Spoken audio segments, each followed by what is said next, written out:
Hello YouTubers and RVers, fellow hams. I'm going to talk today about the newair AF-310 evaporative cooling fan, which I bought to help me in the RV stay a little bit cooler on the days that aren't too hot to run the air conditioner, and when I have to run the air conditioner, to extend the period of time before I have to turn it on and shorten the period of time before I have to turn it off. Just to provide me a cool breeze. Now, this unit is a nice fan for certain. It has these louvers on the front that will swing back and forth that you can adjust or let them swing to oscillate the airflow. It moves a lot of air. And down at the bottom, it has a water tank and a water pump. And on the back, across the input, it has an evaporative cooling pad where it will evaporate water to cool the air and provide you with a nice cool breeze, or at least that's what the manual says. It's a lower power unit. It draws about 80 watts. It holds 1 gallon, but in the specs there was something that caught my eye. The runtime for that gallon of water is listed as 16 to 20 hours. Now, if it's only evaporating a gallon of water in 16 hours, that's not a lot of evaporation and probably not a lot of cooling, and yes, that's the case. As it comes from the factory, the evaporative cooling part of it is basically useless. When I first set it up, put water in it and started it up, I put a thermometer on it. I had a little portable thermometer that I set down here on the table to read the ambient and intake air temperature, and it had a remote sensor which I put here in the louvers to measure the exhaust temperature. Now here's a shot of the thermometer after the unit had been running for about an hour, and as you can see, not much difference in the intake and exhaust air temperatures at all. In fact, over that first full day that I used it and let it run pretty much the entire time, most of the time there was no cooling at all. The exhaust air temperature was the same as the intake. Once in a while it might be 1 degree cooler, just not much of a difference. So what's going on with it? Well, the problem is in the evaporative cooling pad, which I took out and I'll show you a picture of here. It's a very thin meshed material. There's a sponge at the top that the water collects at from the pump, and then it flows down that mesh material to evaporate it. Well, there's not enough surface area there, and it just did not work. So I fixed it, okay? I modified it just a little bit, a real simple, real cheap modification. Let's talk about that. Okay, this is evaporative cooling pad material that you can buy. Down here in the southwest desert areas, all the Home Depots and other hardware stores carry this stuff. I got a big sheet of it. It was, I think, 3 foot square for about $8. So it's really cheap. And it is a spongy-like woven plastic material. And what happens is the water flows through the sponge, air gets drawn through it, and you've got a lot of surface area for that water to evaporate from. And they make these pads for big evaporative coolers like they use on houses, in industry, or even the larger size units that you can buy that they're around $300 or $400 that you can use in a room in your house or in an RV. James, my neighbor over here, he has one of those. It has a larger pad, and that thing spits out some cool air. I mean, the air temperature is a good 15 or so degrees below the incoming air, or maybe 10 degrees if the humidity's not up. So I bought some of this material, and I cut a strip of it to fit the evaporative pad in the back of the cooler. Now, it's a little thick, and in the back of this thing, there's about a ½ an inch of clearance between the intake grill and the grill that goes on the back of it. So what I did is I shaved some of this down, and then I cut the back part of the existing pad for this so I could slide the strip up into the pad. And did it work? Yes, it works. Now this thing produces a nice cool breeze like they advertise it's supposed to. Here's another shot where I did another test with the temperature gauge, and as you can see, I was maintaining about a 4 degree, sometimes 5 degree difference in the intake air and the exhaust air. It produces a nice cool breeze. And it works for what I want it for. I can sit in here like this morning. It's not hot enough yet to turn the air conditioning on. It's about 82 degrees in here. I'll turn this on and it'll bring the temperature down maybe a couple of degrees in here in this space, and kind of hold it there until it just gets too hot outside and it starts to climb, at which point I'll turn on the air conditioning. The advantages to this unit is, well, it's not very big. As you can see, I'm standing next to it. The base is right down here at just below my waist level. So that's, I don't know, a little over 3 feet or 1 meter tall. Width is about 7 or 8 inches wide. It's small. It draws about 80 watts, so I have no problem running it off of my solar during the day if I'm boondocking. It moves a lot of air. It's a squirrel cage fan in here. It's not too terribly noisy, but I'll show you a demo here in a moment. Overall, I'm pretty satisfied with it after I made the modification with this cheap material. So if you buy one of these AF-310 units, you might want to think about this. You can get this stuff probably online. Evaporative cooler pads. It's about 1 inch thick. I took some scissors and I shaved it down to make it about 1/2 inch thick, and then it fit pretty well in the back.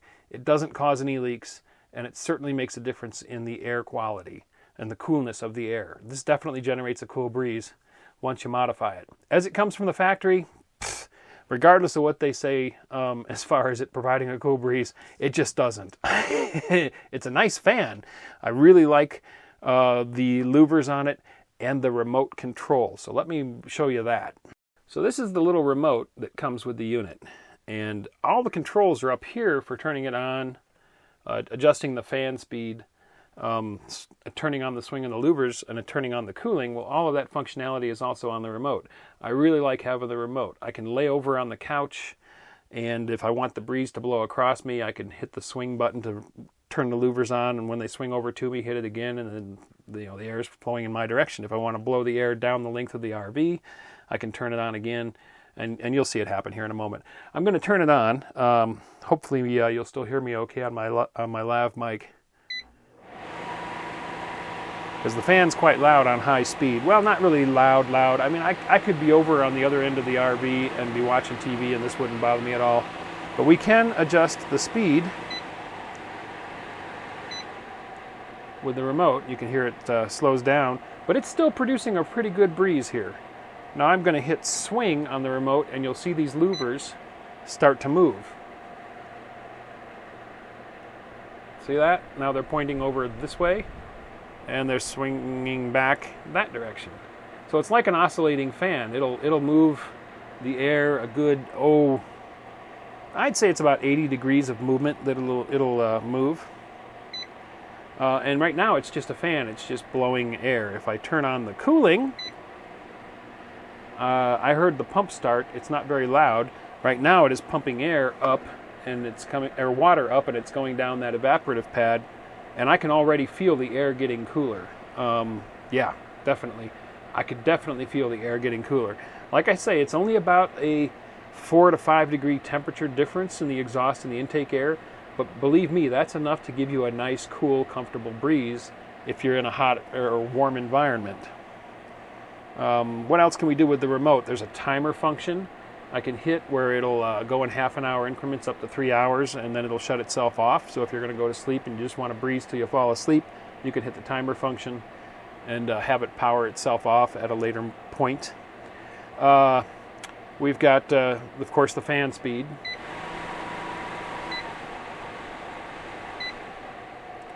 We can turn the cooling on and off. We can turn the oscillation of the louvers on and off. There is something called a nature mode that I just put it in, where it will at random change the fan speed and turn the louvers on and off, I think. So it'll simulate a varying breeze in nature. Yeah, well, I don't know how useful that is. So yeah, I really like having the remote. It's a very nice fan. And with my mod for the evaporative cooler pad, it definitely produces a cool breeze. The water tank. Let's take a look at the water tank. So this is the base of the unit, and the water tank slides out to allow you to put water in. The pump is down there at the bottom. It's a very small pump, kind of like an aquarium pump. This holds about 1 gallon of water. Now, as they said in the manual, that will last you about 16 to 20 hours, but that's with it not really working. With the evaporative pad modification, where it's actually evaporating some water and cooling the air, I have found that I'll go through a gallon of water, a full tank, in about 5 hours. So it's still not, evaporating as much water as some of the bigger coolers, but it is working, and that's not bad. A gallon of water in about 4 or 5 hours means that you could run this all day long if you wanted with just a couple of gallons of water. So the tank slides out for you to put the water in. There's a rubber plug at the bottom of the tank you can pop out if you need to drain it. And they do come with a couple of ice blocks, sealed ice blocks that you can freeze and put in there to cool the water to actually even cool the cooling effect a little bit more with cold water coming through. Let's take a look at the back of the unit. This is the back side of the unit, and there's a screw up here at the top that holds it in. There is a safety switch up here. If you don't have that screwed in, it doesn't trip that switch and the unit won't operate. But this just pops off. And here you can see my modified cooling pad, which just fits in there. It's held at the top with Velcro. Oh, it's a little heavy because it's full of water right now. I'm careful I don't drip too much. Oh yeah, it's dripping. I guess I'm going to make a mess. Okay, there we go. So there's my thickened cooling pad. You can see here the original mesh material. You can see the cooling pad through it. That's how thin it is. It's just a thin mesh. That did not provide nearly enough surface area to evaporate the water. But with my added strip of that cooling pad material, this definitely works. There's the squirrel cage fan inside there. You can see it inside this guard that holds the pad off of the fan blades. It pulls some air in here and mixes it with the air that it pulls through the evaporative cooler. And I think they have that because this would restrict airflow too much if that was the only area that air was coming through. At the bottom down here, there's a tray where the water gathers after it drips down the pad and flows back down into the tank. Now, as it operates, the water that makes it down the pad and doesn't get evaporated is cooled. So the water in the tank will get cooler and cooler as it operates. And over the first 20 minutes or so of operation, you can actually feel that the air gets a little cooler, a little cooler, a little cooler, and finally stabilizes where it's about 4 to 5 degrees cooler than the intake air. So that's how it works. At the top, you put you tuck the bottom of this pad in to where that tray is, so that the water will definitely run down into that tray and not out the back. And you Velcro this to the top, like so the pad is nice and straight down that intake guard. It has these buttons on the side that used to clip in here to really hold the pad up against that. Once you've modified it and put this thicker pad in there, they don't attach anymore, but that's okay. The back guard will hold that pad against the intake. And I was worried that maybe some water would drip out of here since this is right up against it now, but actually the airflow, the air being pulled through the pad, keeps that from happening. And the bottom of this has a little lip here where it seals against there, and I have not had any problems with water dripping out of here with this added thickness of this pad. So the modification definitely works, lets the air run a little cooler, and you don't have any problems with dripping. So that's the newair AF-310 evaporative cooler fan. As I mentioned several times, as it comes from the factory, it's not really going to cool the air very much. It's a nice fan, moves a lot of air, and the remote's a very nice thing to have.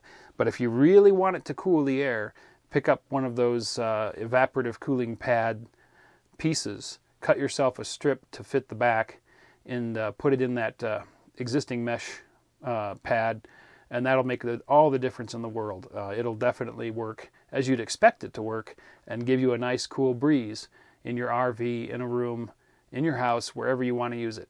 Obviously, since it's evaporating water, it's going to increase the humidity in the space that you're in.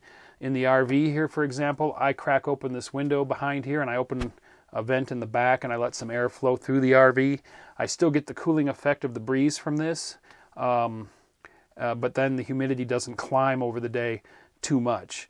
Right now, the humidity around this area is around 7 to 11%, which allows this to work quite well. the cooling effect obviously will diminish as the humidity comes up because water will not evaporate as efficiently. So if you're in a humid climate, like in the Midwest where I was originally at in Indiana, this would not work very well at all. With the humidity there being in the 50 to 60, 70% range, this just would not evaporate much water. You would not get much of a cool breeze. You'd still get some, but nowhere near as effective. But in the drier climates, especially in the RV driving around in the desert, this is wonderful to have. Thanks for watching. If you enjoyed the video, don't forget to give it a thumbs up. Also, if you're not already a subscriber, click to subscribe. Join us on the Facebook channel for discussion about the videos. And if you'd like to help support this channel, please click to support me on my Patreon page.